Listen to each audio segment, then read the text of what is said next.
ما لم تکونوا تعلمون، جو تم نہیں جانتے۔ تو یہاں پر یہی دونوں باتیں ہیں کہ حکمت اور علم، یہ میں پچھلے پارے میں آپ لوگوں کو بتا چکی ہوں ساری ڈیٹیلز، ٹھیک ہے۔ فَاذْكُرُونِی، تم میرا ذکر کرو، میں بھی تمہیں یاد کروں گا،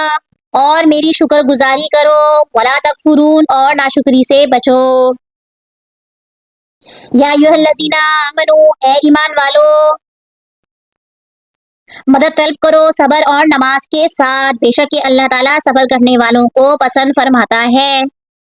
انسان کی دو ہی حالتیں ہوتی ہیں، آرام اور راحت، یا تکلیف و پریشانی۔ تو نعمت میں شکر الہی کی تلقین، اور تکلیف میں صبر اور اللہ سے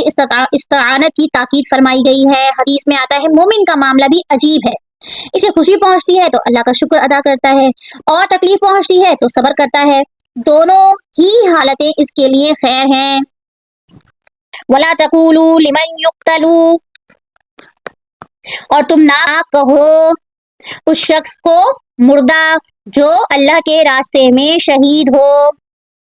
بلکہ وہ زندہ ہے، لیکن تم شعور نہیں رکھتے، لیکن تم سمجھتے نہیں ہو، یعنی شہداء کو مردہ نہیں کہنا چاہیے ان کے اعزاز اور تکریم کی بنا پر۔ وَلَنَبْلُوَنَّكُمْ بِشَيْءٍ،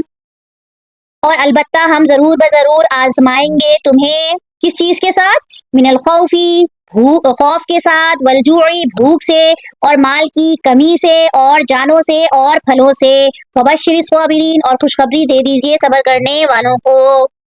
تو اگر ان میں سے کوئی بھی کیفیات آپ کے ساتھ ہوں تو آپ کیا کریں؟ صبر کریں، یہ آزمائش ہے اللہ کی، اور صبر کرنے والوں کو اللہ تعالیٰ نے خوشخبری دی ہے۔ الذین اذا اصابتہم، اور وہ لوگ جب پہنچتی ہیں انہیں کوئی مصیبت تو وہ کہتے ہیں کہ بے شک یہ اللہ کے لیے ہے، بے شک یہ اللہ تعالیٰ کی ملکیت ہے، اور ہم اسی کی طرف لوٹائے جائیں گے۔ اب قولوا ان للہ و انا الیہ جو راجعون ہے، یہ صرف کیا موت پہ کہنا چاہیے؟ نہیں، جب کبھی بھی کوئی مشکل پریشانی ہو تو حقیقتاً اس کو اسی چیز پر معمول کرنا چاہیے۔ اگر کوئی صدمہ یا تکلیف پہنچی ہو تو اس پہ یہ کہا جائے تو انشاءاللہ ثواب بھی ملتا رہے گا، اور اس مشکل سے آسانی بھی ہوگی۔ اولئک علیہم صلوات، یہی وہ لوگ ہیں جن پر عنایت نوازشیں ہیں ان کے رب کی طرف سے، اور رحمت ہے، اور یہی وہ لوگ ہیں جو ہدایت پانے والے ہیں۔ صبر کرنے والوں کو یہاں خوشخبریاں دی جا رہی ہیں کہ ان کے لیے ہیں رحمتیں ہیں، اور یہ ہدایت یافتہ لوگوں میں سے ہو جائیں گے اگر یہ صبر کریں گے۔ ان الصفا والمروۃ، بے شک صفا اور مروہ، من شعائر اللہ، اللہ کی نشانیوں میں سے ہیں، پس جو کوئی حج کرے اللہ کا، بیت اللہ کا، یا عمرہ کرے، فلا جناح علیہ، تو نہیں ہے اس پر کوئی گناہ، ان یطوف، کہ وہ طواف کرے، ان دونوں کا، اور جو کوئی خوشی سے کرے کوئی نیکی تو بے شک یہ اللہ تعالیٰ بڑا قدردان اور جاننے والا ہے۔ صفا اور مروہ کے درمیان سعی کرنا حج کا ایک رکن ہے۔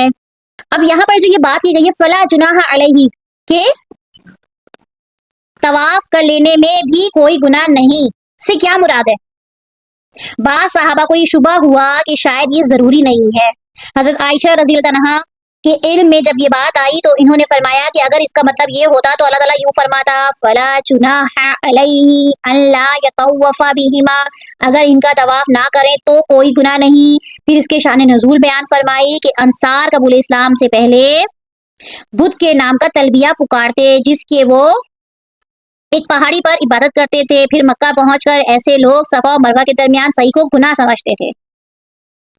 مسلمان ہونے کے بعد انہوں نے رسول صلی اللہ علیہ وسلم سے پوچھا تو یہ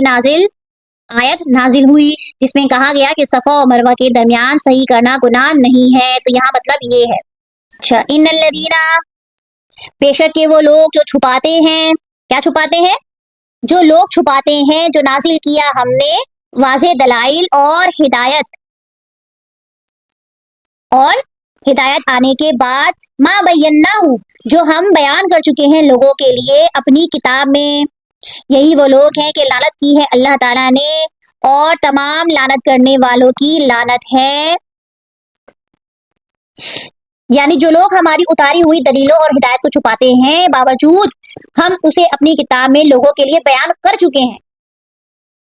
کتاب میں وہ چیزیں بیان ہوئی ہیں، پھر بھی یہ دلیلوں کو چھپاتے ہیں، تو اللہ تعالیٰ نے ایسے لوگوں کے اوپر لعنت فرمائی ہے، اور یہ بہت بڑا جرم ہے۔ الا الذین تابوا واصلحوا، سوائے ان کے کہ جنہوں نے توبہ کی اور اصلاح کی۔ اب یہاں توبہ اور اصلاح کا بیان ہو رہا ہے۔ وبینوا، اور بیان کر دی، تو فاولئک، پس یہی وہ لوگ ہیں، اور میں توبہ قبول کرتا ہوں ان کی، اور میں بہت توبہ کرنے والا، رحم کرنے والا ہوں۔